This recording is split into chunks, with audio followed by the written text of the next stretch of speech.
de ce colloque. Merci.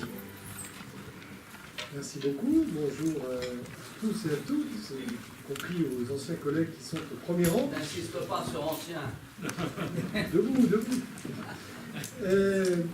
Alors, effectivement, c'est avec un grand plaisir que j'ai accepté évidemment de vous accueillir ici pour ce colloque.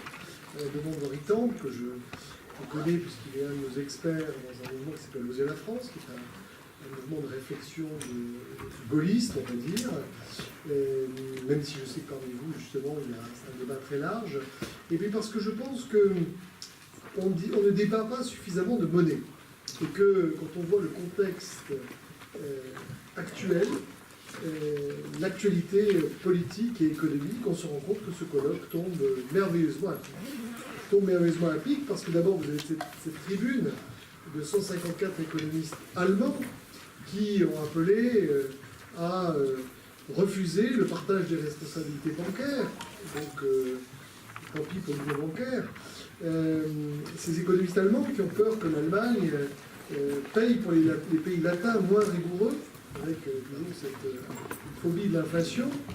C'est des économistes allemands qui estiment que si effectivement il y avait de tels mécanismes de transfert, dans le cas d'un budget, ça se ferait au détriment de la croissance et de la stabilité financière, et que donc, par conséquent, il faudrait, en propose-t-il, une modification du droit de vote au sein de la Banque centrale européenne en fonction de la responsabilité, c'est une manière pudique de dire celui qui paye pèse plus, hein, sur le modèle un peu du FMI, et que donc un gouverneur d'une banque centrale, un pays qui ne respecterait pas les critères de l'Union européenne soit privé de toute influence sur la politique monétaire de l'Union européenne, et puis deuxièmement, il souhaiterait la création d'une procédure d'insolvabilité pour les États et d'une procédure de retrait ordonné. Autrement dit, une manière polie de dire que celui qui ne respecte pas les règles du club pourrait bénéficier non pas d'une exit tax, mais d'une clause de sortie qui n'existe pas actuellement, si les connaissances juridiques sont bonnes, mais peut-être que c'est faux. En tout cas, ça nous fait le lien avec la deuxième actualité qui est l'Italie.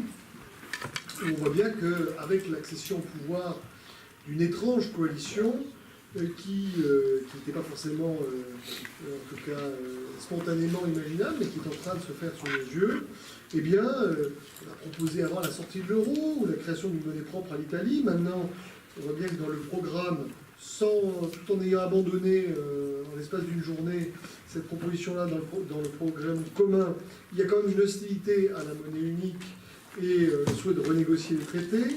Et puis évidemment le souhait aussi peut-être de revoir la manière dont on calcule les déficits budgétaires au sein de l'Union européenne, avec une dette, je rappelle, de 132% du PIB.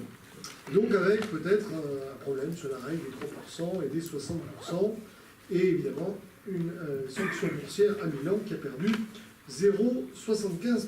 Donc on voit bien que le débat sur l'euro, en tout cas, qui est notre monnaie, est en train de se tendre au sein de l'Union européenne, avec des Allemands qui ne veulent plus forcément payer et des Italiens qui ne veulent plus forcément respecter les règles. Et donc je crois qu'il est temps de se demander, finalement, qu'est-ce que nous attendons de la monnaie?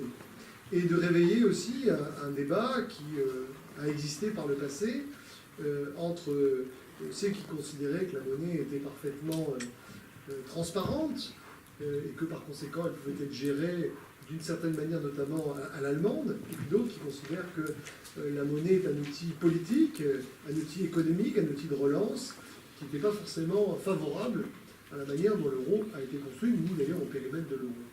Et je crois qu'il est urgent, justement, et l'exemple suisse, qui nous sert, donc, comme si le Suisse n'est pas dans l'Union européenne, mais l'exemple suisse, à mon avis, est une bonne clé d'entrée, parce que les Suisses, finalement, si on doit passer donc à la monnaie pleine, si on doit revoir les mécanismes de création de la monnaie, et je crois que c'est important, on regarde des sommes qui sont évoquées, parce que on voit bien que la financiarisation de l'économie a conduit finalement à une profusion d'argent bon marché, d'argent magique, dirait le président de la République, et je suis inquiet quand je vois d'un côté les réserves des banques centrales, et toutes coalitionner ce qu'elles peuvent faire pour essayer de rétablir un système qui est devenu anarchique, et puis de l'autre, des mouvements de très grande tension, des hauts, des bas, avec des sommes à plusieurs zéros de milliards, plusieurs zéros dans le nombre de milliards d'euros ou de dollars, et qui laisse à penser qu'un jour, la prochaine crise financière, eh bien, même les banques centrales les plus puissantes, la BCE et la Fed,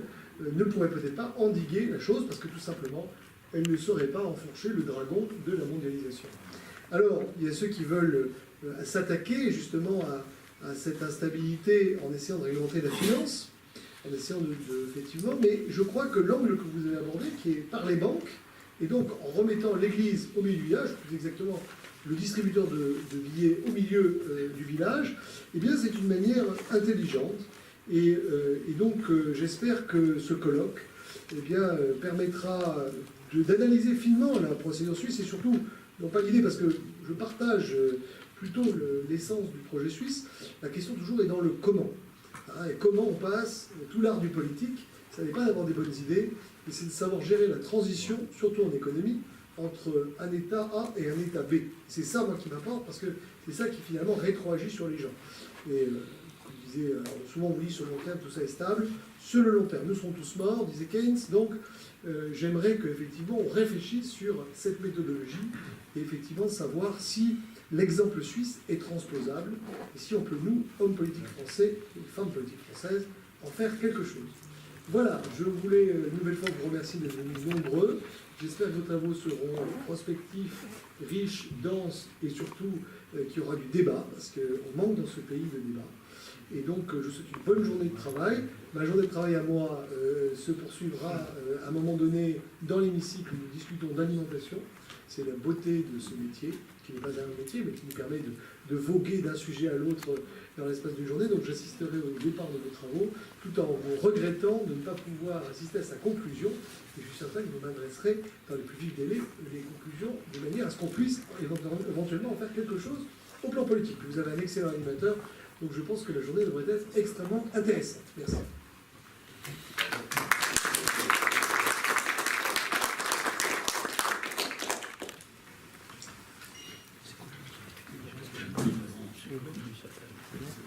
Bien, merci d'abord, bonjour à tous. Je suis Jean-Pierre Gérard, président du G21 et président de l'Institut Common. Et je suis ancien membre du Conseil de politique monétaire. Tout d'abord, je voudrais remercier M. Julien Aubert, grâce à qui on peut se réunir dans cette salle et qui va nous permettre de tenir un débat qui, comme il l'a rappelé tout à l'heure, est de la plus haute importance aujourd'hui. Je suis heureux de vous accueillir ici au nom du G21 et de l'Institut Common pour participer à une réflexion sur ce qu'on appelle la monnaie pleine. La monnaie pleine, cette terminologie me paraît pas très bonne en français et je crois que c'est une traduction. Ça va pas?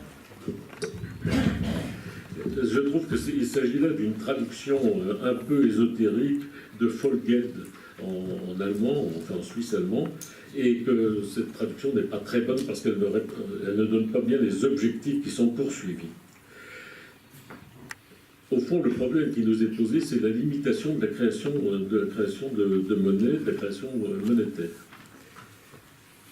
Cette forme de limitation de la création monétaire est réclamée depuis longtemps par des contributeurs prestigieux, dont certains sont là aujourd'hui d'ailleurs, et cette approche a été défendue par plusieurs prix Nobel d'économie, au premier rang desquels je mets le professeur Maurice Allais, qui a été, enfin comme je l'ai reçu au Conseil de politique monétaire avec certaines personnes qui sont ici.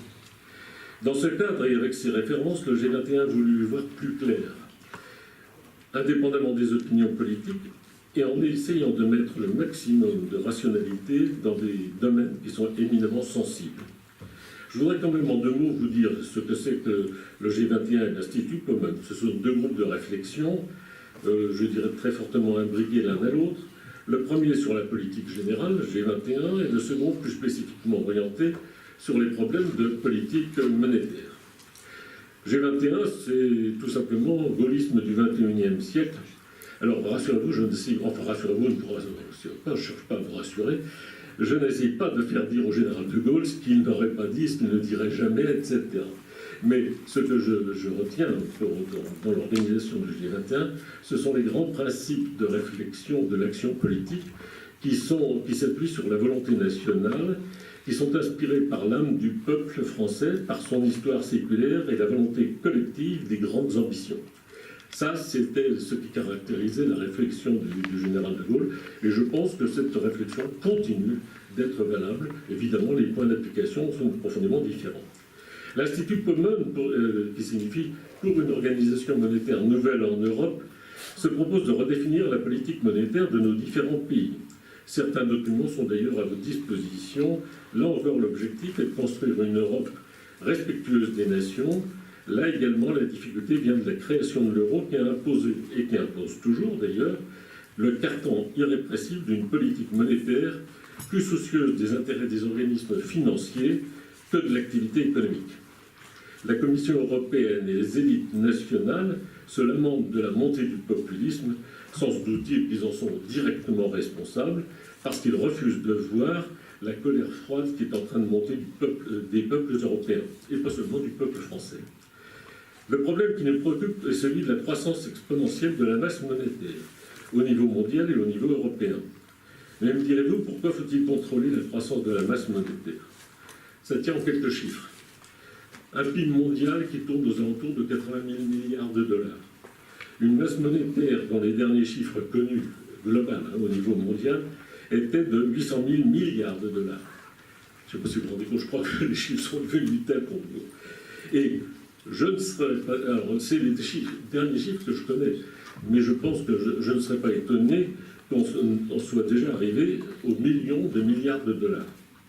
Et la masse monétaire nécessaire au financement de l'économie, dont on peut estimer qu'elle représente en général 3 fois le PIB, c'est-à-dire 240 000 milliards de dollars, chiffre qui est corroboré par le dernier rapport du FMI, dans lequel il donne la masse monétaire utilisée par les sociétés non financières, qui représente 275 000 milliards de dollars. La juxtaposition de ces chiffres fait apparaître la nature du problème. Mais comment se fait-il qu'on en soit arrivé là? Et on peut estimer que jusqu'au début des années 90, l'écart entre la masse monétaire, entre guillemets, utile et la masse monétaire réelle, enfin celle qui existe, était à peu près maîtrisé malgré la dérégulation et la mondialisation qui avait donné beaucoup d'outils aux banques. Le premier accroc qui a engendré une accélération de ce phénomène, c'est la faillite de LTCM, Long Term Capital Management, organisme qui avait été une politique utilisant des effets de levier allant parfois à plus de 100. LTCM, dont le capital était de 1,2 milliard de dollars, prenait des positions sur les marchés qui sont allées jusqu'à 1200 milliards de dollars, dans des conditions d'exercice particulièrement opaques. La formule soi-disant magique de Merton et Scholz, pour laquelle ces deux économistes ont obtenu le prix Nobel, a bien fonctionné pendant 4 ans. Malheureusement, l'hypothèse de base était celle d'un risque gaussien, c'est-à-dire équitablement réparti. Je ne peux pas vous définir ce que c'est que le risque gaussien ici, et que les événements qui se sont produits n'avaient pratiquement pas de probabilité sérieuse de se réaliser. C'est ce que Robert Merton traduira, je le cite, stricto sensu, il n'y avait aucun risque. Si le monde s'était comporté comme il l'avait fait par le passé, quel aveuglement. Donc, mais la crise asiatique et le défaut de la Russie ne devaient pas exister. Et pourtant, en 1988, pendant l'été, en 4 mois, LTCM avait perdu 4 milliards de dollars. C'est la première manifestation où on commence à voir apparaître le besoin de maîtriser la création monétaire. Non pas à cause de la faillite en elle-même, mais parce que les dirigeants américains ont estimé, à mon sens à tort, que LTCM ne pouvait et ne devait pas faire faillite, en raison de l'entraînement vers un risque systémique. Je pense que là, ça a été une erreur extrêmement grave, dont on retrouve d'ailleurs certains composants aujourd'hui, avec le refus de l'Allemagne de cautionner l'absence de risque partout. Depuis cette période où un gouvernement accepte que le risque pris ne soit pas sanctionné, on est entré dans la spirale infernale de la création monétaire débridée, non contrôlée, non maîtrisée. Et Greenspan, dont tout le monde chante les louanges, en a été un artisan, à mon avis, diabolique. Dans son livre « 50 ans de crise financière », Jacques Delarosière recense la liste de toutes les crises monétaires sur 50 ans. Avec son esprit pointilleux, il en fait une liste exhaustive, sans malheureusement aller plus loin que les décrire. Il considère que ces crises sont inévitables et nécessaires, sans jamais chercher ni pourquoi, ni comment elles existent, ni leurs conséquences, ni leur traitement. La seule solution imaginée est celle de la création monétaire, avec la bénédiction de la Banque centrale européenne et de la Fed. Cette situation nous paraît non satisfaisante. Alors, le G21 a décidé qu'il fallait chercher, qu'il fallait essayer de trouver d'autres solutions. Le colloque d'aujourd'hui répond à cette préoccupation. Je ne suis pas sûr que la monnaie pleine, encore que je puisse en être convaincu, soit la solution et soit la seule solution. Mais en revanche, je suis sûr que si nous ne trouvons pas les moyens de contrôler et de limiter la création monétaire, nous aurons des jours sombres devant nous. Ce qui me paraît extrêmement grave depuis la période LTCM, c'est le retrait de la responsabilité qui fait pourtant l'essentiel de la qualité des économies libérales. Depuis que nos 2 prix Nobel ont été exonérés avec M. Merriweather, ont été exonérés de leurs erreurs, les banques n'ont plus qu'une seule ambition, qui est d'augmenter leur taille pour être too big to fail. C'est-à-dire trop gros pour tomber. Et la législation, en augmentant à 12,5% le montant des réserves, ne change rigoureusement rien à l'affaire. Depuis la course à la taille est au contraire recherchée pour elle-même, puisque les dirigeants ne risquent plus rien. En fait, les produits dérivés étouffent, en plus les produits dérivés étouffent la croissance économique. J'avais prévu de vous présenter un dessin de la bande dessinée de Largo Winch, où on voit une petite croissance économique de 80 000 milliards écrasée par un gros ballon de 800 000 milliards. Donc on dit, allez voir sur Largo Winch, qui est dans certains domaines, qui n'est pas si mal que ça. Alors, en fait, les produits dérivés étouffent la croissance économique. Pourquoi? Je vais vous donner 2 pistes, mais ce sera à nous d'approfondir ça. La première tient à l'éviction du marché des capitaux de l'ensemble des activités productives, dont la rentabilité est moins ponctuelle et moins rapide, et d'autre part, plus difficile à tenir sur la durée. Les activités économiques travaillent sur des horizons de 5 à 7 ans minimum, alors que les activités financières travaillent sur des horizons moins éloignés. Le profit découle de la méthode de construction des échanges et des produits dérivés entre eux. Les produits dérivés regroupent des créances saines et des créances malsaines. Et à la suite de plusieurs étages de construction des produits dérivés, plus personne ne sait quelle est la fiabilité des produits qui sont mis sur le marché. Cela a été le développement de toute la financiarisation des subprimes. La méfiance s'est installée. Plus personne ne savait faire la différence entre ce qui était mauvais et ce qui était bon. Les échanges entre banques n'étaient plus possibles et le seul moyen d'assurer la liquidité a été de faire la politique du quantitative easing à la Fed et à la Banque centrale européenne. Cela a tout naturellement conduit à une baisse dramatique des taux d'intérêt.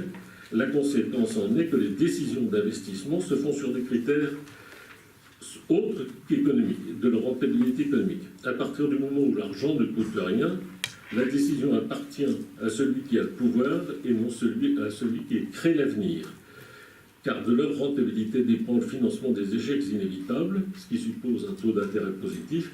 Et si on est en taux d'intérêt nul, évidemment, dans le domaine politique, on ne cherche pas à financer ces échecs, on les fait financer par d'autres.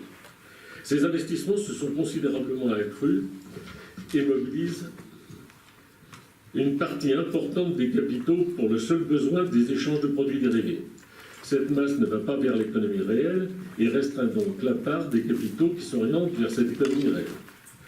Deuxième point, c'est que cette éviction des activités productives sur le marché des capitaux provoque une rareté des activités en elles-mêmes et entraîne simultanément un accroissement du prix des actifs. Cette tendance était déjà sensible lorsque j'étais au Conseil de politique monétaire. J'avais demandé à Jean-Claude Trichet de faire une analyse de l'évolution de l'inflation du prix des actifs et je n'ai pas été entendu sur le sujet. Peut-être que si le Conseil existait encore, je serais peut-être plus entendu aujourd'hui. Mais cela s'est aggravé considérablement, comme j'ai pu le mesurer, lors de notre dernière discussion, alors ça en tant qu'industriel, lors de la dernière discussion que j'ai eue avec la Banque publique d'investissement. Cet accroissement de la valeur des actifs a 2 sources, la rareté des capitaux affectés à l'économie réelle et l'insuffisance de la rentabilité des capitaux investis. Tout cela entraîne une exigence de profitabilité de la part des entreprises et de l'ensemble des activités productives. Il ne faut pas voir ailleurs la raison de la disparition du tissu économique et industriel, disparition qui est aussi sensible en Allemagne qu'en France. Mais comme il parle d'un niveau beaucoup plus élevé, aujourd'hui on a encore les Allemands ont de meilleurs restes que nous. J'en dirai pas plus.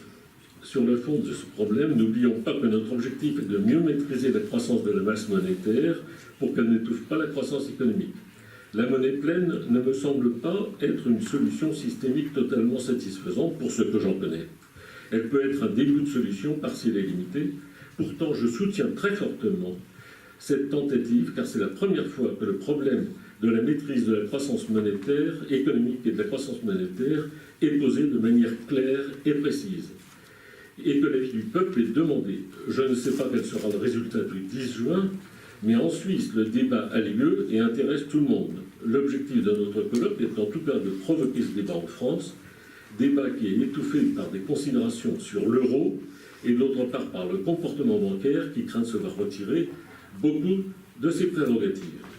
La deuxième raison, plus personnelle, me conduit à examiner l'expérience suisse avec beaucoup d'intérêt.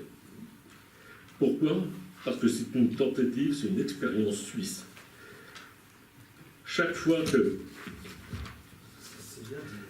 quelque chose est fait dans la Confédération helvétique, il est judicieux de l'examiner. On n'est pas toujours d'accord avec eux, mais ce qu'ils font est généralement, pour ne pas dire systématiquement, réfléchi et bien construit en fonction des vrais intérêts de la Suisse. Leurs décisions économiques et financières méritent toujours une analyse très approfondie. Et en conclusion, je voudrais vous demander d'aborder ce colloque avec la modestie nécessaire qui cadre mal avec une certaine arrogance de nos élites vis-à-vis de ce pays qui connaît le plein emploi, qui emploie entre 300 et 500 000 frontaliers français, bien heureux de trouver à 30 ou 40 km de chez eux des entreprises souvent de renommée mondiale, y compris dans des domaines les plus courants. En tant qu'industriel travaillant avec la Suisse, je peux vous assurer que malgré les difficultés qui sont toujours inhérentes aux problèmes techniques et aux problèmes relationnels, nous avons toujours trouvé auprès des autorités et des clients un comportement bienveillant, une responsabilité qui change avec le comportement de l'administration française et de nos grandes entreprises françaises. Alors, je nous souhaite une bonne après-midi de travail qui, dans mon esprit, ne peut être qu'une première réflexion sur ce sujet difficile, mais passionnant, qu'est la politique monétaire.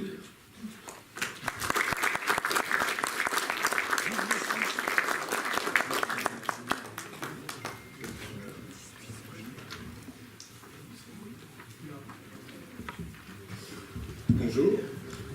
Donc il y a une première table ronde qui est consacrée à la monnaie, sa fonction dans le passé comme dans le présent. Et moi j'avais envie de commencer par une question finalement toute bête, puisqu'en écoutant à la fois Julien Aubert et Jean-Pierre Gérard, on a entendu cette vision-là qui était exprimée. Julien Aubert le disait, la monnaie, certains considèrent que c'est uniquement un instrument qui est neutre en quelque sorte, qui permet juste de faciliter l'activité économique.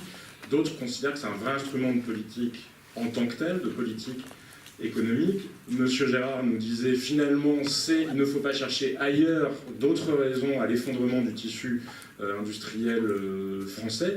Donc, quand on voit ça, comment expliquer, avant même d'en venir à ce qu'est ou n'est pas la monnaie, comment expliquer que personne n'y comprenne rien et comment expliquer notamment en politique qu'on nous parle toujours de politique budgétaire et que finalement les gouvernements français se préoccupent avant tout de politique budgétaire alors qu'ils n'ont finalement plus tellement la main sur la politique monétaire qui se joue à Francfort. Mais comment expliquer cette espèce d'impasse intellectuelle dans laquelle on se trouve ? Peut-être vous, très rapidement, puisque vous le voyez de l'intérieur. Mais n'étant pas sur la table ronde, moi je crois que longtemps on a su jouer de notre outil monétaire, mais l'un des problèmes c'est que la démocratie, c'est l'autre nom de régalien, et qu'à partir du moment où les autorités politiques ne contrôlent plus un certain nombre d'outils, eh bien, voilà, vous avez un problème populaire, c'est que les gens pensent qu'en élisant ils vont changer les choses, et en fait, vous vous retrouvez avec un tableau de bord où vous avez de moins en moins de boutons sur lesquels vous pouvez appuyer. Et donc, comme il n'y a plus l'outil monétaire, eh bien, le débat se fait effectivement sur ce qui reste, en partie, parce que quand même, la marge de manœuvre est quand même assez faible entre les dépenses et le déficit. Voilà, donc je pense qu'il y a ça. Et ensuite, je pense qu'il y a un problème culturel français, c'est que les Français n'aiment pas trop l'économie. Et si j'étais même, et que les politiques aiment encore moins l'économie, et moi j'ai étudié l'économie aux États-Unis et en France. Je peux comparer le système français et le système américain. Le système français aborde l'économie essentiellement au plan littéraire. On fait des dissertations sur les principes d'économie. Les Américains sont beaucoup plus concrets. J'ai fait de l'économétrie. L'économétrie, on vous explique la formule Black-Scholes pour le calcul des actions, celui qui a planté le TCR, enfin l'un des deux. On vous apprend la théorie Etcheroline sur les spécificités commerciales. Vous rentrez dans le détail de la manière dont ça fonctionne.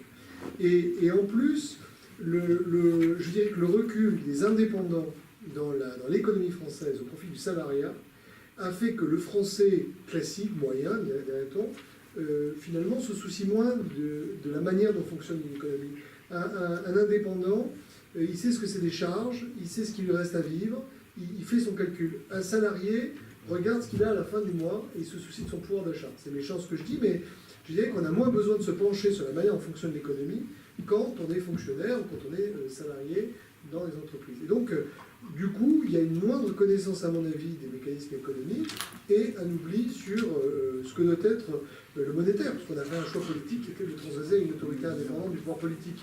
Donc on a quelque part avalisé la théorie, comme quoi, c'est Friedman qui a gagné. C'est ma réponse. Je ne suis pas économiste. Moi, je voudrais ajouter quelque chose, je suis tout à fait d'accord avec vous. J'avais été très frappé quand j'étais au Conseil de politique monétaire. J'étais allé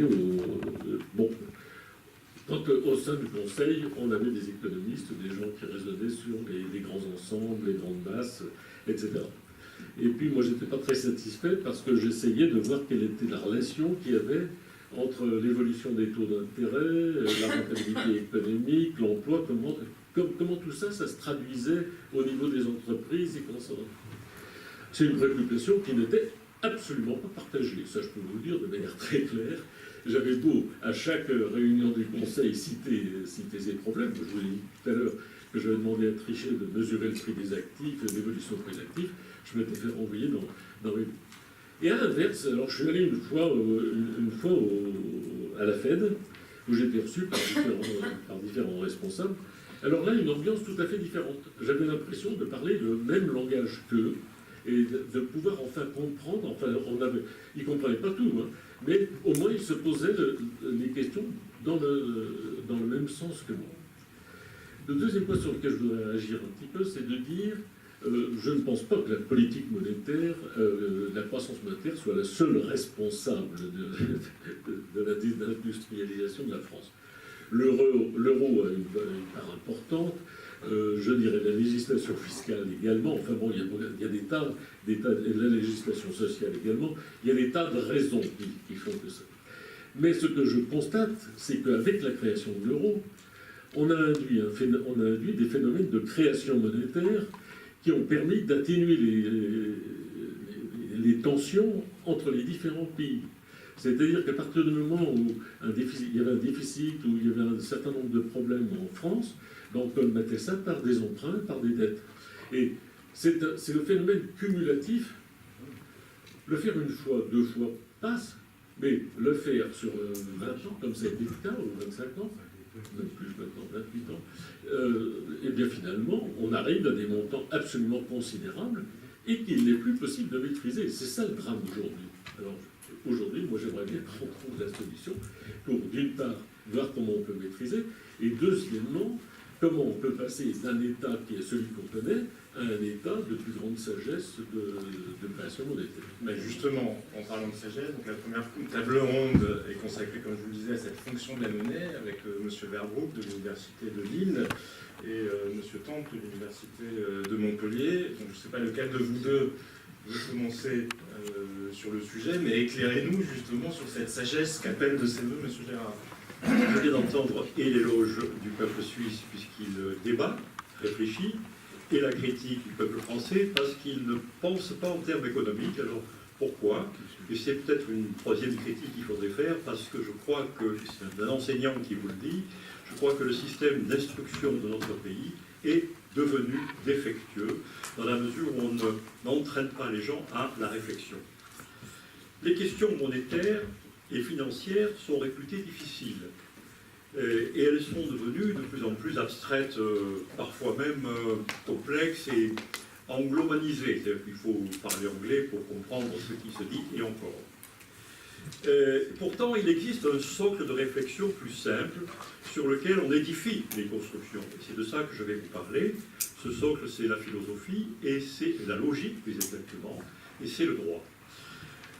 D'ailleurs, je suis un spécialiste du droit économique, donc pas un véritable économiste, mais je voudrais quand même vous dire que le droit et la philosophie doivent nous servir de socle à la réflexion qui va venir tout à l'heure. Et nous avons pensé, mon ami Jean-Claude Verrebroek et moi-même, qu'il fallait commencer notre table ronde en revenant aux saints principes, aux principes de base. Au commencement de l'humanité, l'économie, c'était l'échange, le troc, depuis la nuit des temps, puis vint un système d'estimation, un système de mesure, qui était les marchandises et le poids des marchandises. Le poids du grain, le poids du sel, le poids de l'or. Et d'ailleurs, les premiers noms de la monnaie, c'est numus, le bétail, ou alors des unités de compte, comme en Égypte, en Mésopotamie, le poids de l'or, le poids du cuivre. La monnaie métallique est apparue vers le 8e siècle, avant Jésus-Christ. C'est un des monarques grecs qui ont eu l'idée de couper en morceaux des lingots pour en faire des pièces. La monnaie fiduciaire, c'est-à-dire les billets de banque, elle est venue beaucoup plus tard, avec pas mal d'avatars d'ailleurs. Et la monnaie fiduciaire est censée être convertible en or. C'est en Chine qu'elle apparaît au XIIe siècle, et il n'y a pas de coïncidence, à Venise, après Marco Polo, au XIIIe. Voilà le billet de banque. Mais il y a eu des épisodes calamiteux du billet de banque. On se rappelle tous la faillite du banquier écossais, Las, sous la Régence, ou encore les assignats de la Révolution. Enfin, vint la monnaie scripturale, c'est-à-dire celle qui est constatée uniquement par des écritures qui sont dans les livres de compte des opérateurs économiques. Et cette monnaie scripturale, qui fait un état des dettes et des créances d'un État ou d'une entreprise, cette monnaie scripturale a été grandement facilitée, ou peut-être dérivée, par l'avènement de l'informatique. Désormais, la monnaie scripturale, les jeux d'écriture, c'est 90% de la masse monétaire. Et on parle de supprimer les billets de banque. Demandez-vous pourquoi. Je ne parle pas des crypto-monnaies, parce que là, je ne comprends pas de quoi il s'agit. Peut-être une arnaque. Je préside la mission d'information sur les technologies de chaîne de blocs. Blockchain. D'accord. Dites blockchain chez les Alors, monsieur le député, nous serons ravis d'entendre vos observations à ce sujet et vos éclairages. Mais l'histoire économique et monétaire, c'est la succession de crash, il faut en dire un mot quand même, parce qu'ils ont presque toujours la même origine, que ce soit le crash des tulipes en Hollande, en XVIIe siècle, le crash de Vienne en 1873, et puis tous les crashs de 1929, 1987, 2008 de subprimes, et peut-être 2018, puisque, on l'a dit, la masse monétaire aujourd'hui c'est de 1 million de milliards de dollars, qui est 3 ou 4 fois les besoins monétaires de la planète. Donc se pose la question de qu'est-ce que la monnaie? Est-ce qu'elle peut ou doit être un moyen de gouvernance, un objet de spéculation ou un simple moyen d'échange et de réserve? Et le référendum constitutionnel, c'est-à-dire qu'on va entrer dans la Constitution, la règle dont nous parlons, ce référendum constitutionnel réactive ce débat qui est un débat séculaire. Ces questions concernent chacun d'entre nous, elles ne sont pas du tout éthérées, puisque chaque fois qu'une bulle éclate, on s'aperçoit que les initiés s'en sont mis plein le coffre-fort, et que les braves gens, au contraire, les entreprises vont être mises en difficulté, et les braves gens vont se trouver en difficulté. Parfois même, on leur dit, quand ils se rendent à un distributeur de billets, comme ce fut le cas en Grèce ou à Chypre, qu'ils ne peuvent pas retirer leur propre argent. Alors, ceci est, à mon avis, au départ, éminemment politique et philosophique. Voilà mon regard philosophique sur la question. La philosophie politique, qui est la philosophie première. La philosophie commence par la philosophie politique. Tout le reste, ce sont des digressions. Mais au départ, il y a comment on vit ensemble, comment on travaille ensemble. Et cette philosophie politique, elle est holistique, elle prend l'ensemble des phénomènes sociaux. Et le philosophe constate des situations du monde qui ne se sont jamais produites auparavant. Un monde inédit. Sur le plan démographique, on est passé de 1 milliard à bientôt 8 milliards d'habitants. Ce n'est pas sans conséquence. Une transformation sur le plan économique. La mondialisation de masse, commerciale de masse, la finance spéculative et improductive, l'émission monétaire incontrôlée. Et sur le plan politique, nous avons aussi un monde inédit. Ce que j'appellerais, moi, une rétraction démocratique, où le citoyen est de moins en moins consulté, ce qui provoque ce que Durkheim appelait son anomie. Il s'en fout, il ne veut plus en entendre parler, il ne regarde plus la télé, il ne va plus voter. C'est très grave. Et il y a aussi des ordres religieux, intellectuels et instructionnels. L'éducation nationale ne fait plus ce à quoi elle devrait servir, apprendre aux gens à raisonner. C'est la raison pour laquelle l'apprenti philosophe que je suis propose un retour à la logique et à l'humanisme. Sans quoi nous aurons des crises à répétition et on se demandera toujours qu'est-ce qui a fait la précédente sans penser à la suivante. Des philosophes, vous le savez, pensent pouvoir tout relativiser, voire déconstruire. Laissons-les à la déconstruction, et en particulier, ils veulent déconstruire la logique. On nous dit que la logique, il y en a d'autres. Il n'y a pas que celle d'Aristote, il y en a d'autres. Bon. Mais on ne dit pas lesquelles.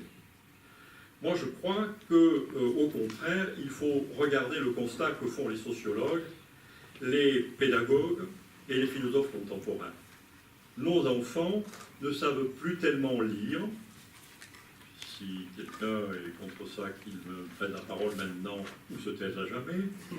Donc nos enfants ne savent plus tellement lire, maîtriser le sens des mots, raisonner, exposer par écrit ou par oral. Or, si on s'éloigne des règles millénaires de la logique, eh bien, on bat la campagne et on n'arrive pas à construire un raisonnement.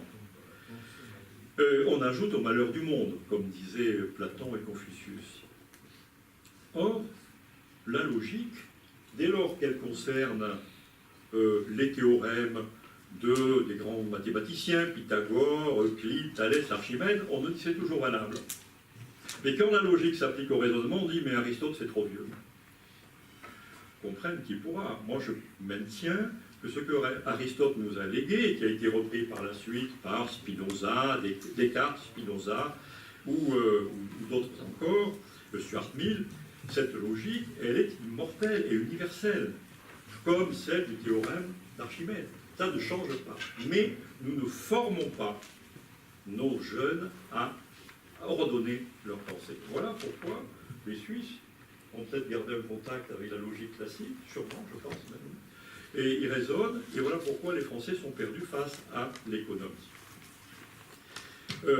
Ces outils de la pensée, le terme est magnifique, organon en grec, les outils de la pensée. Ces outils de la pensée, c'est d'abord définir les choses et les concepts, les définir, comme on définit un chiffre. Ensuite, alors on les définit en recherchant leur fonction. La monnaie, c'est une fonction bien déterminée. Et si on veut que ça reste de la monnaie, il faut garder la fonction. Ensuite, lorsqu'on a identifié le sens des mots et leurs valeurs, comme dit Descartes plaisamment, on enchaîne ces concepts dans une suite de syllogismes de manière à produire des effets. Si on ne fait pas ça, on peut raconter n'importe quoi et personne n'a les armes pour contester ce n'importe quoi. D'ailleurs, exemple concret. J'ai là le très beau traité d'économie d'un très grand économiste. Il s'appelle Stiglitz, prix Nobel d'économie, 1000 pages. Excellent traité, mais il ne définit pas l'économie. Donc il écrit 1000 pages sans définir son sujet. Alors il retombe sur ses pattes après, parce qu'il est quand même un grand économiste, mais on aurait bien aimé savoir à quoi sert l'économie. Et en revanche, il définit la monnaie. Il la définit en reprenant la définition de qui? La définition donnée par Xénophon et Aristote. Exactement la même. La monnaie, c'est 3 fonctions essentielles. intermédiaire des échanges, comptabilité et évaluation, et réserve de valeur et d'épargne. Ça n'a pas changé depuis 2500 ans. Pourquoi faudrait-il que ça change en 2018? Les vérités sont universelles et éternelles. Mais ces fonctions de la monnaie ne sont respectées qu'à certaines conditions. Nous les verrons sans doute tout à l'heure. Il faut respecter des conditions pour que la monnaie reste cet outil de mesure, cet outil d'échange, cet outil de réserve. Pour moi, il me semble que c'est la collectivité qui doit décider de la monnaie, comment elle fonctionne. Alors, quelle collectivité? Est-ce que c'est une collectivité privée? Est-ce que c'est une collectivité publique? Et si c'est une collectivité publique, laquelle? La nation, un groupe de nations, ou l'ensemble des nations, la monnaie mondiale, chère à Keynes. Nous avons laissé filer, en Europe et en France, ces questions fondamentales. On a substitué la technicienne, à la réflexion sur la finalité. La crise asiatique, 1990, a été dénoncée par le même Stiglitz. Il a expliqué pourquoi c'était une bulle, et il a fait amende honorable, puisqu'il était à cette époque-là chef économiste à la Banque mondiale, et il dit « nous sommes tous responsables ». Alors on ne l'a pas repris en 2018 dans le même piège, parce qu'il a écrit un bouquin qui s'appelle sur le nom ne me revient plus, un bouquin sur la spéculation, la règle de la... Ça va me revenir, je vous le dirai dans un instant. Il explique comment la bulle de 2018 a explosé et pourquoi et où sont les responsabilités, en particulier la négligence du droit. C'est la première fois que je vois un économiste de ce niveau dire « nous nous sommes trompés dans le droit ». Les subprimes est une erreur avant tout juridique. Plus exactement, c'est les juristes qui ont accepté les dictats de la finance. Ils ont fabriqué des monstres, les subprimes en sont. Ils ont, après ça, appliqué la loi pour les pauvres gens. Vous savez qu'il y a quand même 40 millions d'Américains qui sont retrouvés expulsés de leur maison. Alors voilà, maintenant un regard juridique, j'ai dit un peu de mal j'ai dit un peu de mal des économistes, je vais en dire aussi du mal des juristes, parce que je distingue les juristes qui font du droit et les légistes qui font de la loi. Ce n'est pas les mêmes. Les juristes qui font du droit se réfèrent à la vieille philosophie du droit. Les principes immuables, comme la liberté, comme le respect de la parole donnée, comme l'équité, la réparation du préjudice, mais il y a aussi des principes juridiques inaliénables en droit et qui touchent à l'économie. Le juste prix, voire Thomas d'Aquin. Le juste prix et la répression de l'enrichissement injuste. Alors, qu'est-ce qu'on a fait de ces grands... J'ajouterai aussi la récompense du travail, la solidarité. Qu'est-ce que nous avons fait de ces principes immuables? De la logique d'Aristote, rien. Des fondements du droit, pas grand-chose. Plus exactement, le droit a été délocalisé, si je puis m'exprimer ainsi, puisque désormais une grande partie de notre sujet est entre les mains d'instances internationales. Il y a d'abord les règles budgétaires, qui sont un carcan qui oblige à rétrécir sans arrêt la finance publique, les règles européennes, le pacte de stabilité, Maastricht, sont des ratios qui portent uniquement sur la dette publique et le déficit. Ce n'est pas suffisant pour relancer l'économie. Et puis on citera aussi au plan international les fameux accords de Bâle, Bâle 1, 2 et 3. Le troisième accord de Bâle, après la crise des subprimes, est censé régler la crise des subprimes. Manque de peau, elle ignore hors bilan. Or, on sait que la majeure partie de la crise des subprimes vient du hors bilan. Donc on réglemente pour dire on va en liquider à jamais les crises potentielles et on ne traite pas du hors bilan. Il y a, et j'en terminerai par là, quelques textes français sur le sujet. Mais il y a des textes français inadéquats, il y a des textes français inappliqués. Alors, inadéquats, je vais vous en donner quelques exemples. Par exemple, sur le crédit, code monétaire et financier. On parle du crédit. Mais le crédit, c'est seulement... pardon, excusez-moi. On parle d'abord de la monnaie scripturale. La monnaie. Qu'est-ce que c'est que la monnaie scripturale selon le code monétaire et financier? Ben, je vous donne en mille. La monnaie scripturale pour le code monétaire et financier, c'est seulement la lettre de change et le billet à ordre. et pas le crédit. Le crédit n'est pas considéré comme une monnaie scripturale. Voilà, dès le départ, on a tout faux. J'ajoute que la définition de la fausse monnaie est bien commode. L'article 162.1 du Code monétaire et financier ne sanctionne que la mise en circulation de monnaie contrefaite, les pièces et les billets. Mais la personne qui va émettre de l'argent qu'elle n'a pas, ce n'est pas de la fausse monnaie. Donc surtout n'imprimez plus des faux billets. Créer une banque, il faut un établissement de crédit. Il suffit d'avoir 5 millions d'euros et vous allez pouvoir prêter 100 millions d'euros. Voilà, c'est tout. Tout est dit. On ne suppose pas que la mise à disposition de fonds, dans la définition du crédit, article L 313.1 du Code monétaire et financier, mise à disposition de fonds. Mais est-ce que ça ne supposerait pas que ces fonds existent? Peut-on mettre à disposition des fonds qui n'existent pas? Et puis les textes français inappliqués. On ne va pas revenir sur les spéculations folles.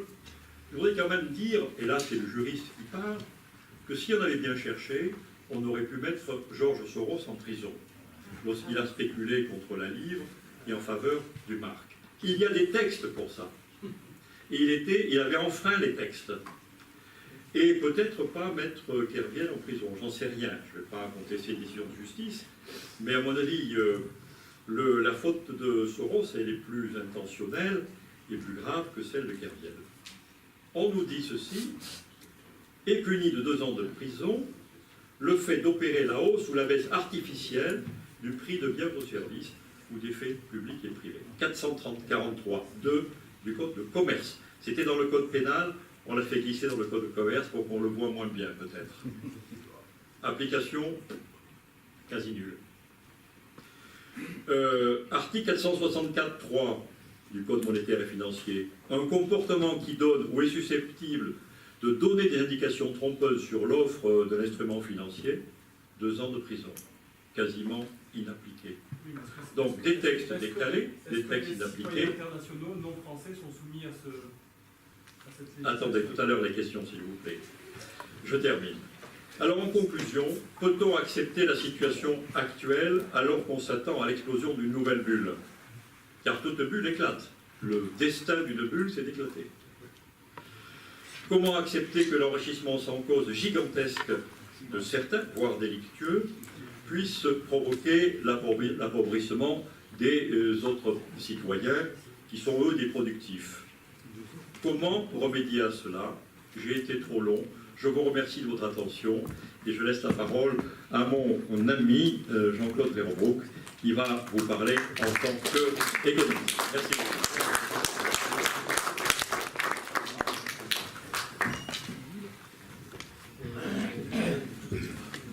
Mesdames et messieurs, peut-être pas en économiste d'ailleurs, mais peut-être en tant que citoyen.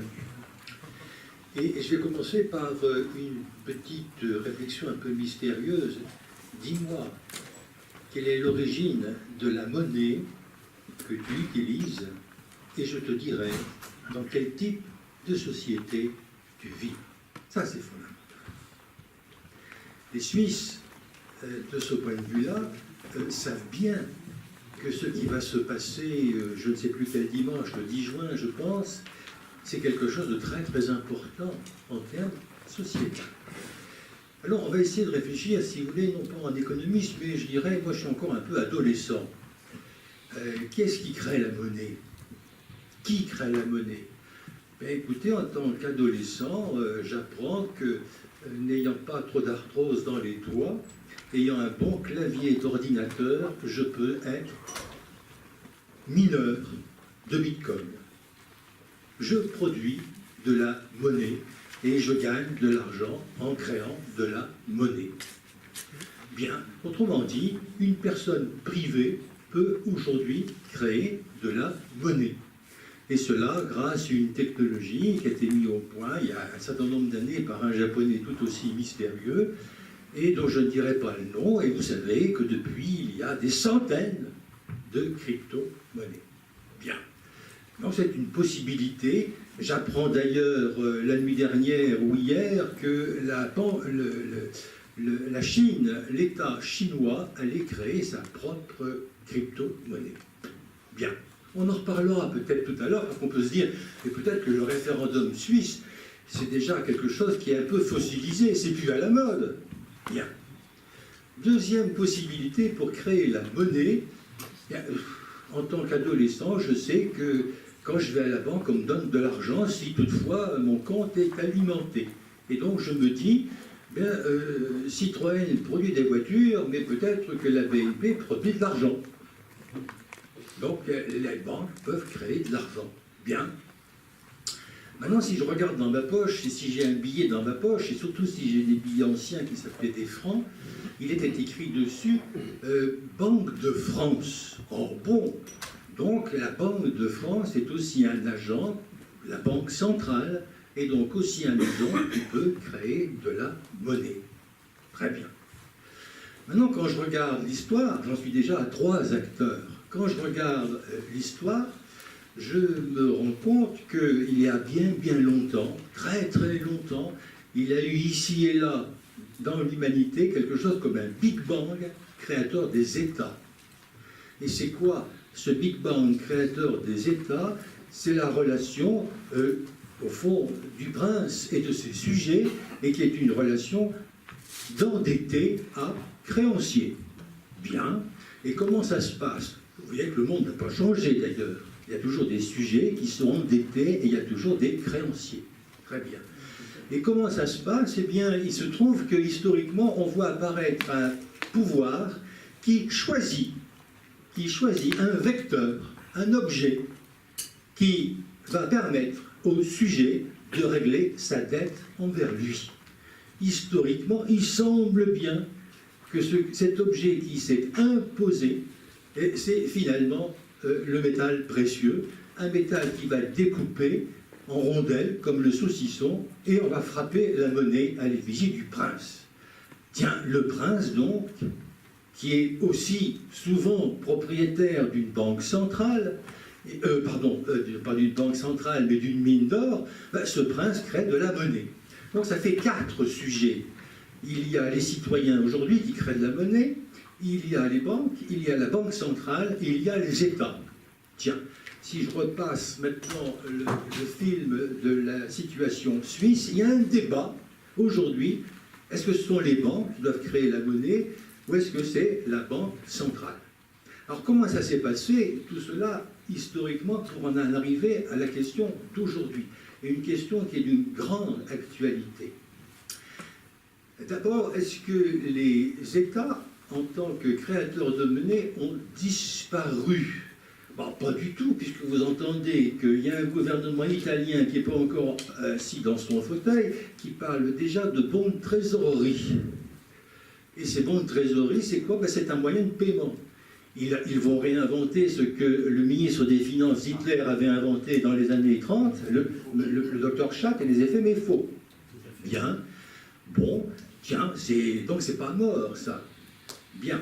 Alors, ces États, historiquement, quand ils se sont créés, vous voyez bien que le prince, lui, il aimait le métal précieux parce que c'était la liquidité suprême et que ce métal précieux lui permettait de régler ses comptes avec les autres provinces avec lesquelles il était en guerre. Et il payait les fournisseurs des armées, et ces fournisseurs des armées eux-mêmes échangeaient la monnaie contre les militaires, et finalement tout revenait vers l'État. Déjà le circuit du trésor. Bien. Mais le problème qui va se poser à l'échelle planétaire, et qui se posait encore il n'y a pas très longtemps, et qui se pose encore, c'est qu'au fond, mon ami Henri parlait de la fonction réserve de la valeur. Oui, le métal a tendance à être thésaurisé, et par conséquent, le métal se fait rare. Et là, on peut introduire une notion qui est une notion centrale dans le vote de la Suisse, c'est finalement le seigneuriage. Derrière l'émission monétaire, il y a de l'argent, il y a du pognon à gagner. Et comment ça s'est passé historiquement? Vous le savez, c'est le prince qui va rapidement être amené à diminuer le titre de la monnaie qu'il a définie. Et vous savez bien, nos enfants étudient encore toute l'histoire des rois de France qui ne se sont jamais embêtés pour, au fond, démonétiser les valeurs qu'ils mettaient en circulation. Derrière cela, il y avait un seigneuriage. Quand je faisais rentrer dans l'hôtel des monnaies les vieilles pièces et que je redistribuais les nouvelles, eh bien, il y avait une différence de poids. Cette différence de poids s'appelle le seigneuriage. Tiens, historiquement, le seigneuriage appartient à la puissance publique, à celui qui est créditeur, au prince.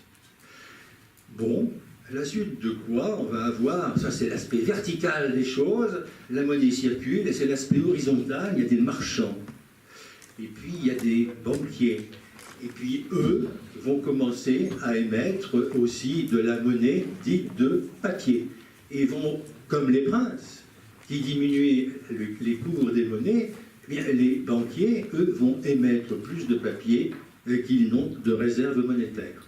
Et finalement, le monde horizontal va essayer d'accaparer, là aussi, la rente, d'accaparer le seigneuriage.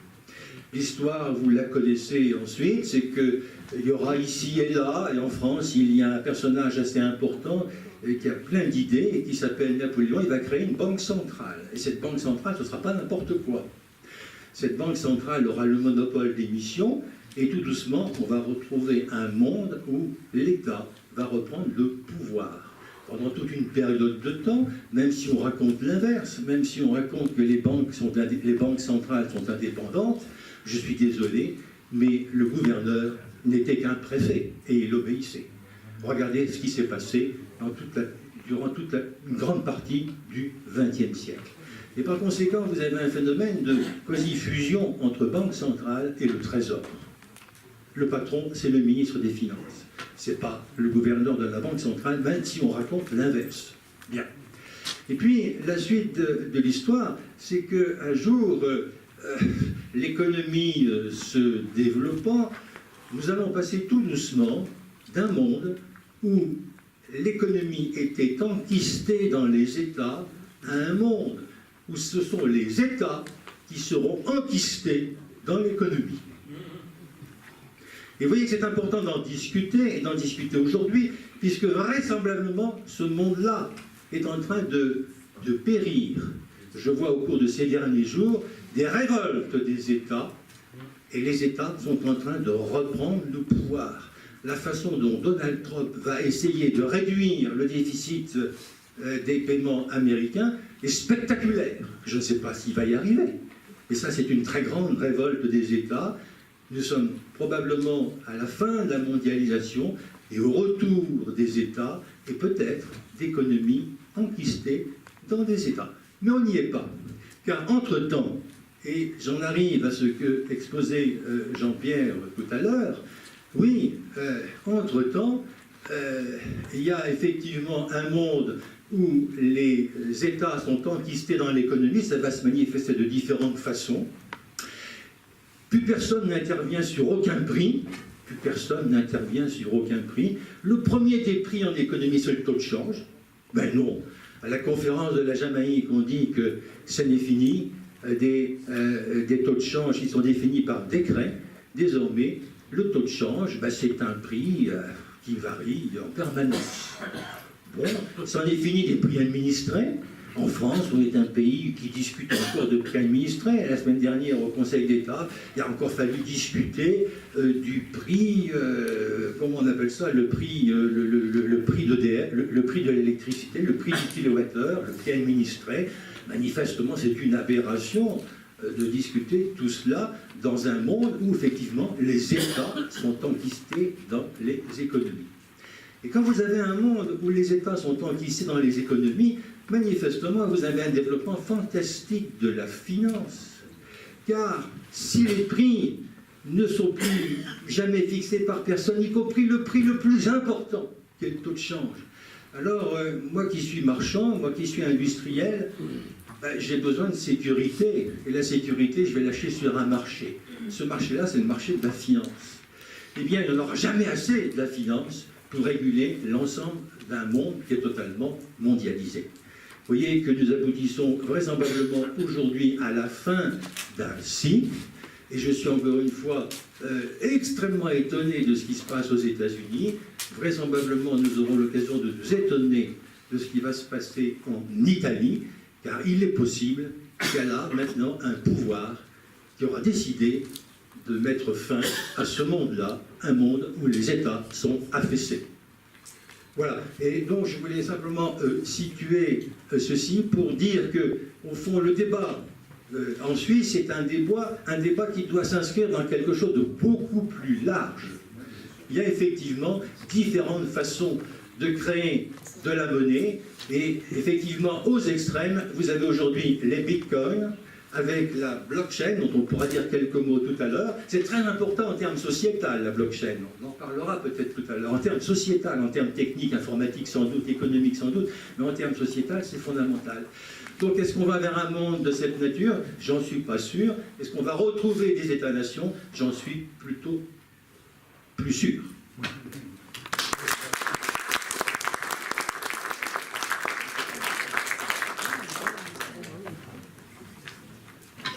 Donc on passe à la table ronde suivante.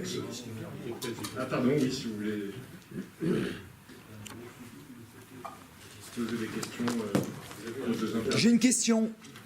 Alors, la spéculation des biens communs n'a-t-elle pas commencé par le vote dans chaque pays des lois Rothschild-Pompidou qui interdit à tout pays, à tout État, d'emprunter sans coût, sans frais, des masses monétaires, avec bien sûr les lois qu'on a vues s'organiser par pays. Loi Pompidou-Rothschild, 73, commence le prix de la dette.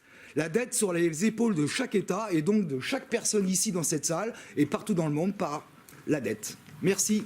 Je proteste sur la qualification de cette loi Oui. Pompidou-Rothschild. Tout à fait. C'est la loi du gouvernement de Georges Pompidou, ça n'a rien à voir avec Rothschild.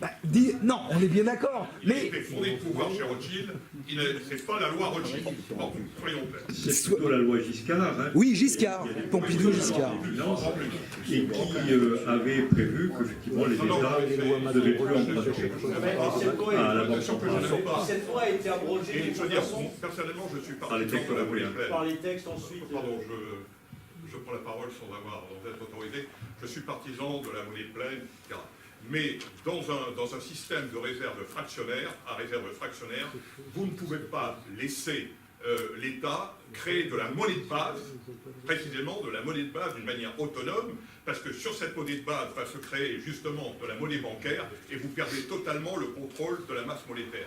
Donc, ceux qui critiquent cette loi de Georges Pompidou, en fait, n'ont vraiment pas compris ce qu'était la masse monétaire, enfin, ce qu'était la création monétaire.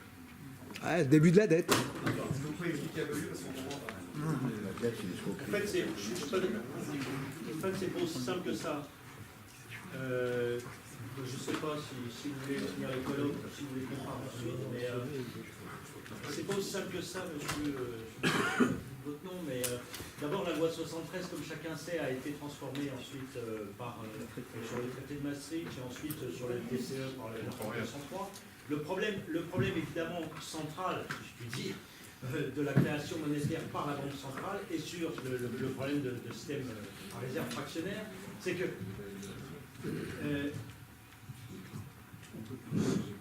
oui, je vous remercie.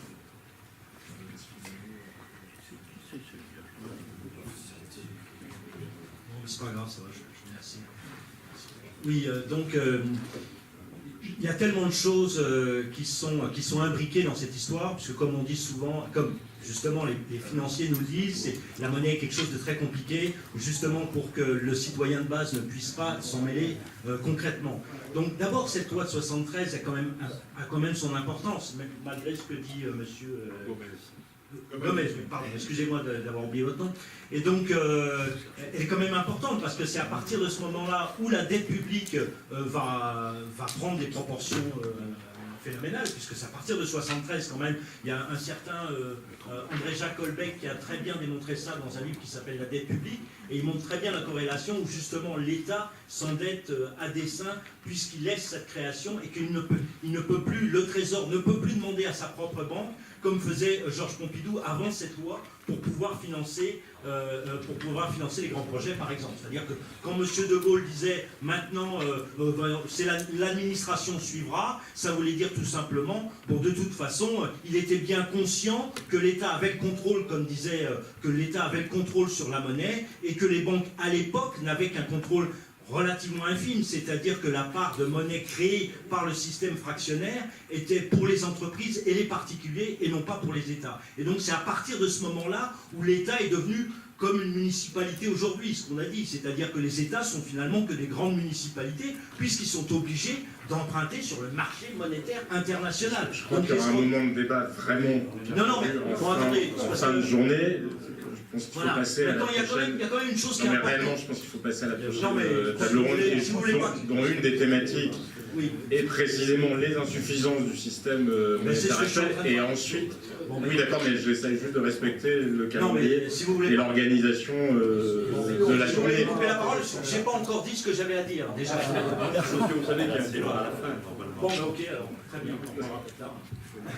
Je pourrais avoir le micro, s'il vous plaît. Et donc justement, la prochaine table ronde est consacrée à la fois au projet de réforme monétaire et en partant d'abord des insuffisances du système actuel, puisque justement, pourquoi vouloir en créer un nouveau si le système actuel ne présentait pas d'insuffisance. Et donc j'appelle les personnalités, à commencer par M. Gomez, qui doivent y participer, qui est lui-même docteur en sciences économiques, Gérard Lafay, qui est lui aussi professeur à Paris 2, Steve Keane de l'université de Kingston à Londres, Jésabel Coupet-Soubeyran de l'université de la Sorbonne et Jean-Marc Hein, qui est lui le porte-parole de la fameuse initiative monétaire suisse dont nous parlons aujourd'hui.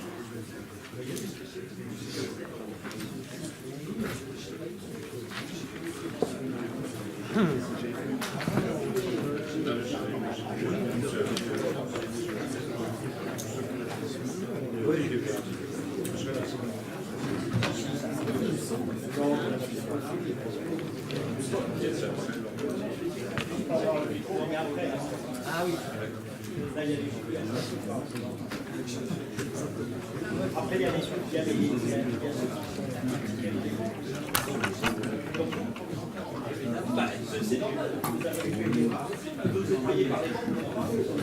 Donc, si on doit commencer justement par, avant d'en arriver au projet de réforme, mais par les insuffisances du système actuel, est-ce que chacun d'entre vous, de manière assez concentrée, parce que ce sont des sujets qu'on peut étendre quasiment à l'infini, tant ils sont complexes et intéressants, et tant les points de vue d'ailleurs sont différents, est-ce que les uns et les autres pouvaient, en quelques mots, je sais que l'objectif est trop ambitieux, mais en tout cas de la manière la plus concentrée possible, résumer, selon vous, la manière dont le système actuel dysfonctionne vraiment.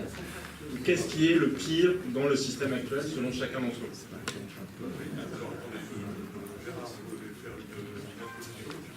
Oui, il n'a pas le micro. J'étais le premier. Hein?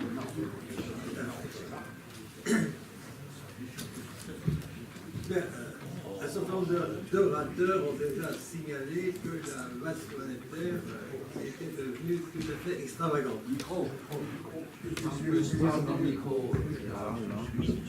Présentez-vous, s'il vous plaît.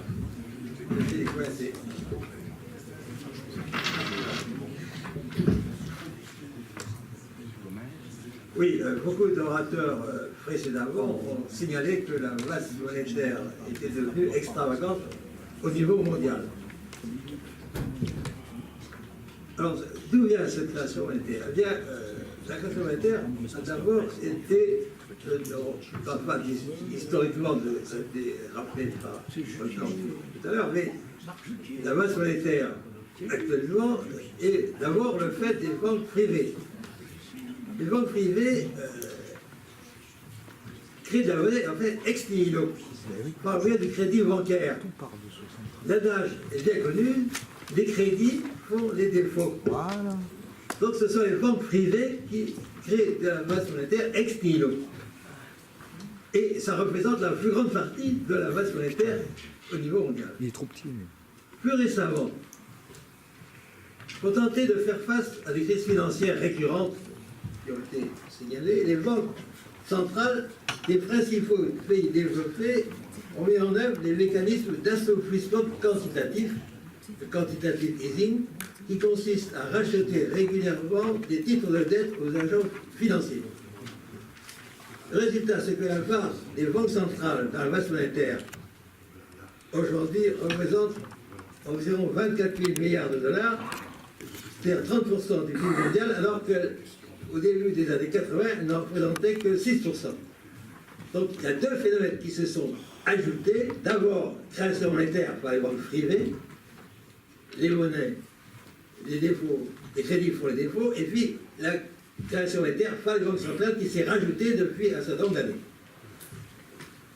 Cette solution quantitative easing a aggravé la création monétaire en encourageant la spéculation sur les actifs existants et donc la montée des prix des actifs. Parce que l'inflation au niveau des marchandises ou des services est relativement limitée. Par contre, on a une inflation énorme au niveau des prix des actifs immobiliers ou boursiers. En revanche, cette création monétaire a permis de sauver temporairement l'euro. C'est pour ça d'ailleurs que la Banque centrale européenne a essayé de sauver l'euro par cette méthode d'assouplissement quantitatif. Mais par contre, ça a eu peu d'effet sur l'économie réelle qui reste tout à fait une façon assez faible. Alors, cette création monétaire excessive est au cœur des mécanismes pervers de financiarisation de l'économie. Elle est la source de perturbation majeure de l'économie qui est abondante et exubérante dans les périodes fastes, ou au contraire, dans les périodes de ralentissement, la création monétaire est au contraire peu prudente. Cette création monétaire a un impact direct sur les banques et les bénéficiaires de leurs crédits. Par le pouvoir d'achat qu'elles créent, les banques donnent une capacité d'appropriation prioritaire qui leur permet de jouer sur le mouvement de prix, de créer et de spéculer sur les prix des biens et des actifs. En s'appuyant sur les effets de levier, qui a été signalé tout à l'heure, revenus grandioses par les banquiers, salaires, bonus, stock options, les dirigeants des banques et les opérateurs vedettes réalisent des fortunes gigantesques. Et c'est un des phénomènes majeurs que l'on observe aussi, c'est l'accroissement énorme des inégalités de revenus.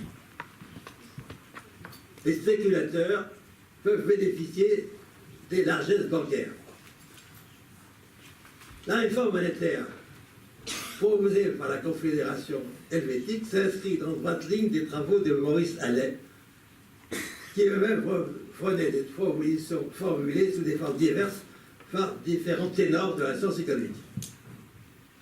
Il ne s'agit donc pas d'une vieille idée, et il s'agit de quelque chose qui est d'autant plus d'actualité que la situation actuelle du pays du monde occidental permettrait de sortir de nombreuses crises et spéculations que l'on a constatées depuis un certain nombre d'années.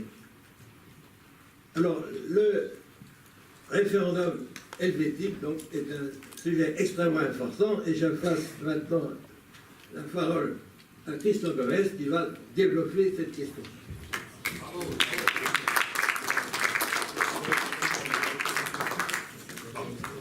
Je vais effectivement développer cette question sur le référendum helvétique, mais je voudrais, sur la critique du système actuel, je voudrais revenir d'une manière assez systématique pour que tout le monde comprenne bien ce qui est en question. Tout le monde m'entend en fait. Alors, je crois que le réquisitoire, parce que je peux dire que... vous m'entendez là? Je crois que le réquisitoire, parce qu'il s'agit bien d'un réquisitoire contre le système actuel, peut se développer autour de 3 axes généraux qui seront esquissés à grands traits, bien entendu, ici. Ce système a l'état rédhibitoire, il n'est pas maîtrisable, et les séquelles de la dernière crise le rendent encore plus pernicieux. Alors, concernant l'état rédhibitoire du système, j'en distinguerai, tu peux avancer un peu, parmi l'état rédhibitoire du système, j'en distinguerai 4, 2 facteurs d'instabilité majeure, un facteur d'inefficacité et un facteur d'iniquité. Alors, le facteur d'instabilité majeure, qui est au cœur du fonctionnement du système économique, c'est la création monétaire par le crédit bancaire. J'ai raccourci l'introduction, etc., pour m'initier dans votre discussion, mais il faut bien comprendre qu'il y a une différence fondamentale entre un financement par l'épargne et un financement par la création monétaire. Si vous n'avez pas compris, enfin, il faut que vous vous mettiez ça dans la tête, quelle est la différence entre les deux. Un financement par l'épargne, c'est quelqu'un qui a eu un revenu, donc qui a réalisé une production et qui va la transférer à un autre contre rémunération pour un certain temps.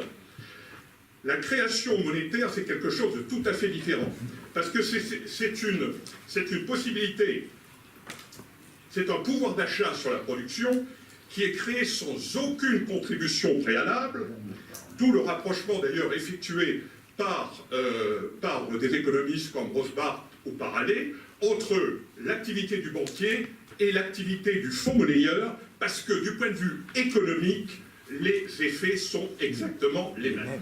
Donc, au cœur du système, au cœur du fonctionnement du système, il y a aujourd'hui la création monétaire par le crédit bancaire, c'est-à-dire la création d'un nouveau pouvoir d'achat, sans contribution préalable au développement qui va venir se juxtaposer aux revenus déjà créés.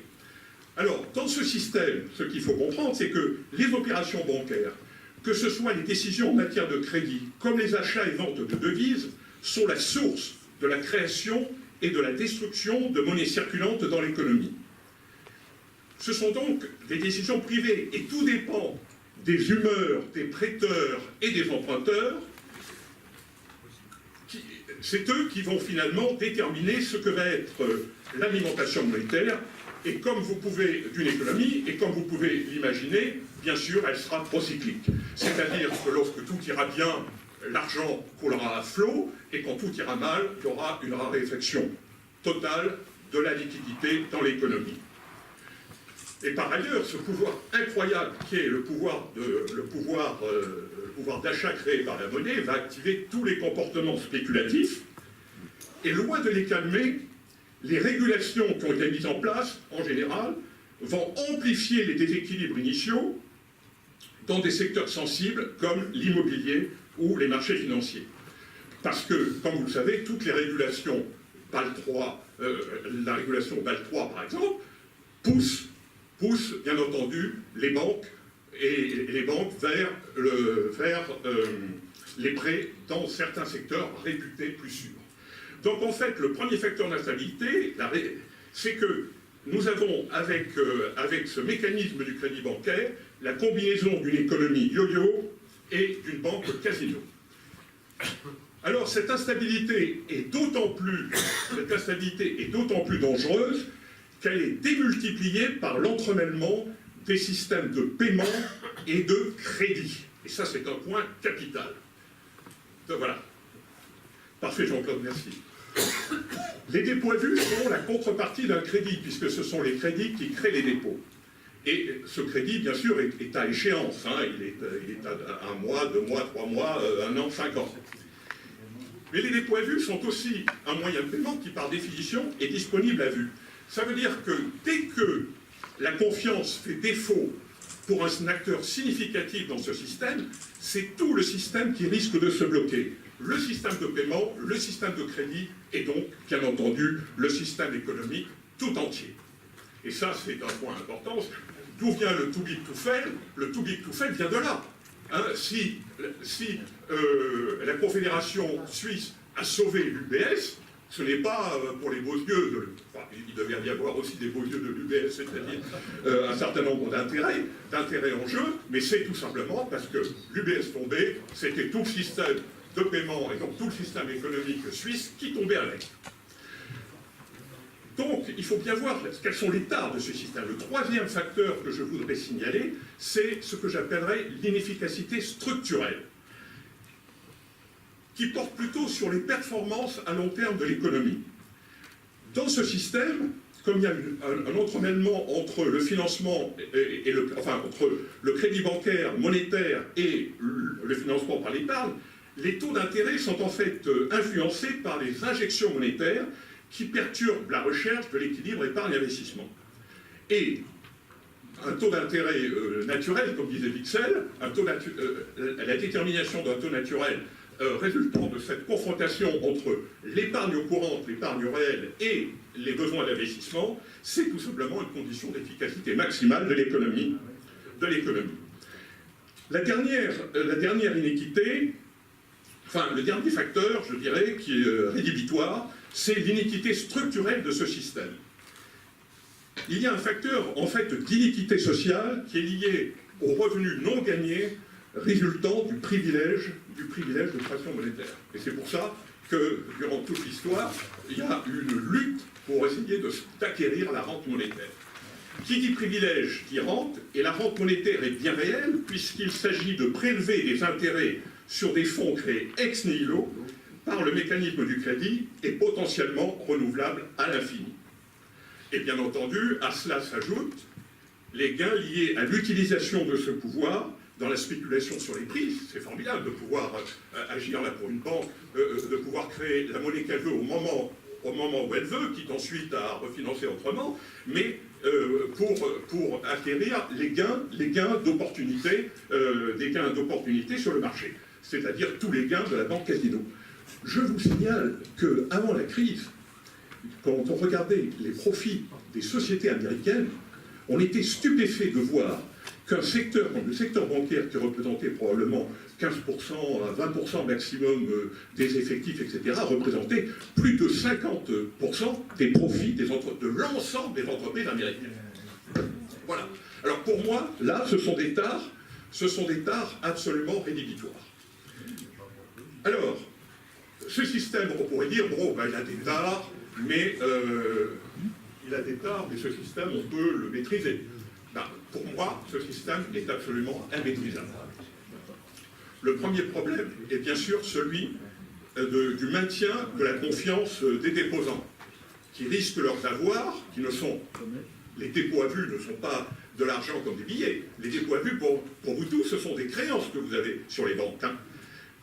Donc, ils risquent leurs avoirs alors qu'ils sont obligés d'utiliser ces banques pour réaliser leurs transactions via le système des paiements. Alors ici, pour les États, pour les autorités monétaires et les États, le dilemme est simple à comprendre, mais difficile à résoudre. Soit tout faire garantir par la puissance publique, et avec deux conséquences terriblement néfastes. D'abord, un risque majeur sur les finances publiques, et ce qu'on appelle la déresponsabilisation totale des banques, ce qu'on appelle dans la gestion de leur risque, ce qu'on appelle le moral hazard, c'est-à-dire face, la banque gagne, pile, le contribuable perd. Alors ça, c'est le premier aspect. Bien entendu, c'est inacceptable. Soit on fait tout supporter aux créanciers des banques, y compris les créanciers les plus seniors, pourrait-on dire, qui sont les déposants, mais à ce moment-là, on revient à la case départ, c'est-à-dire avec des risques de panique. C'est ce qu'on appelle, c'est ce qui s'est développé au cours des dernières années, avec les procédures de bail-in, qui s'opposent, dans le premier cas, aux procédures de bail-out. Alors, bien sûr, les autorités étaient embêtées, elles ont cherché un compromis boiteux, qui risque d'ailleurs de se révéler inopérant à la première crise majeure. Un dispositif de bail-in, c'est le cadre général, mais assorti d'une enveloppe en Suisse, c'est 3 à 6 milliards, c'est-à-dire 1,4% de tous les dépôts, pour assurer des dépôts inférieurs à 100 000 francs suisses. Et rassurer ainsi, fictivement, les petits déposants. Je dis fictivement, car un tel dispositif ne peut vraiment être satisfaisant que s'il y a une faillite d'une banque moyenne, petite et moyenne, mais pas du tout dans le cadre d'une crise majeure. Alors, ça c'est la première approche pour essayer de maîtriser ce système explosif qui est le système instable et explosif qui est le système actuel. La seconde approche, bien sûr, c'est l'approche prudentielle que vous connaissez tous et qui vise à renforcer le capital des banques et à protéger l'économie et la société des agissements des banquiers en encadrant leur conduite. C'est pas très rassurant. Mais en fait, c'est ça. Fondamentalement, c'est ça. Alors, c'est le grand argument des défenseurs du système actuel. Circuler, il n'y a rien à voir. Toutes les mesures ont été prises. Le problème est que ce discours est déjà entendu, maintes fois. Moi, je suis plutôt un enfant de Bâle 1 et du ratio Cook. Donc, j'ai déjà entendu ce discours. Mais on vous dit, this time is different. Et en fait, ils vous le disent en attendant, bien sûr, la prochaine crise et les prochains rafistolages pour boucher les trous oubliés dans la précédente régulation. Alors, on agit comment à travers? On dit qu'il faut augmenter les ratios de capital. Mais jusqu'à quel niveau? Jusqu'à quel niveau? En fait, il y a d'excellents experts aujourd'hui qui ont même produit des bouquins extrêmement intéressants que je vous conseille de lire. Il y a un bouquin en particulier de Almanti et Elvich qui disent qu'il faut monter le ratio de capital jusqu'à 20%. Les réglementations, elles sont nombreuses, contraignantes, coûteuses, mais sont-elles efficaces? L'expérience montre qu'elles sont souvent contournables, et j'en ai eu l'expérience personnellement, et les lobbies bancaires, comme vous le savez, peuvent toujours les alléger au nom du bon fonctionnement des marchés et de la concurrence. On voit aujourd'hui aux États-Unis, la règle Volcker est rognée pour les petites et moyennes banques, et la législation Dodd-Frank, que je ne défends pas, parce qu'elle a 17 000 pages, je ne sais pas trop comment on peut manœuvrer une législation de 17 000 pages. La législation Dodd-Frank aux États-Unis est aussi en situation de révision. Et ce que je voudrais dire, c'est que cette approche prudentielle entraîne toujours plus de distorsions qui vont à l'encontre des objectifs affichés. Et moi, j'ai une obsession, c'est effectivement, c'est la convergence de tous les flux monétaires vers un secteur privilégié, qui est le secteur de l'immobilier. On voit partout des bulles gigantesques qui ne s'expliquent pas uniquement par les problèmes du marché de l'immobilier local, qui s'expliquent par un phénomène général. Alors en fait, cette approche conduit, à mon avis, à un coût de fonctionnement de plus en plus élevé pour des résultats problématiques et souvent contre-productifs. Je terminerai sur un troisième point, et c'est là où je vais terminer, c'est que il faut parler de la politique monétaire. C'est la pierre angulaire de tout l'édifice qui, normalement, doit tout stabiliser. Et c'est un élément, effectivement, majeur et déterminant de la politique de régulation. Et là, je dois dire, et je suis prêt à avoir toutes les discussions que vous voulez avec vous tous, c'est vraiment là où tout est à remettre en question. Les instruments, que ce soit les interventions par le taux d'intérêt directeur ou les achats massifs d'actifs, je parle sous le contrôle de Jean-Pierre, M. Girard, sont imprécis, peu efficaces et sans doute potentiellement nuisibles par leurs effets induits. Deuxièmement, le cadre général de ces politiques, c'est ce qu'on appelle l'approche dite inflation targeting, c'est-à-dire qu'on se donne un objectif d'inflation et on ajuste la politique sur cet objectif. C'est avéré être un désastre dans les phases ascendantes, c'est-à-dire avant 2008, là j'ai tous les graphiques que vous voulez pour le montrer, que dans les périodes de crise, on le voit, on n'arrive pas véritablement à combattre ce qu'on appelle les tendances à la déflation. Et enfin, le mantra interdisant toute coordination entre les politiques monétaires et budgétaires condamne en fait la politique monétaire à l'impuissance la plus totale. Voilà ce que je voulais dire sur la critique du système actuel. Et quand on veut faire des réformes, M. Aubert en a parlé, il faut aussi prendre en compte l'héritage. Et il faut que tout projet de réforme donne des instruments pour prendre en compte cet héritage et éventuellement trouver des solutions. Alors, en Suisse, il y a un gros problème, si on peut dire, un problème à la Suisse, hein, mais pour défendre le taux plancher du franc suisse par rapport aux autres devises, ils ont acheté massivement des devises et ont vendu du franc suisse.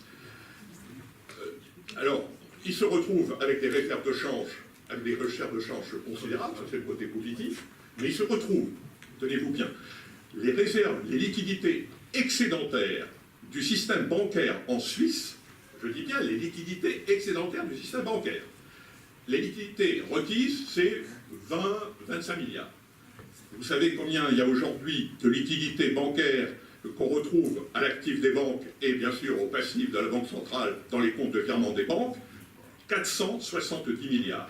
Ce qui veut dire 70% du PIB suisse. Et c'est l'équivalent de 70% du PIB suisse.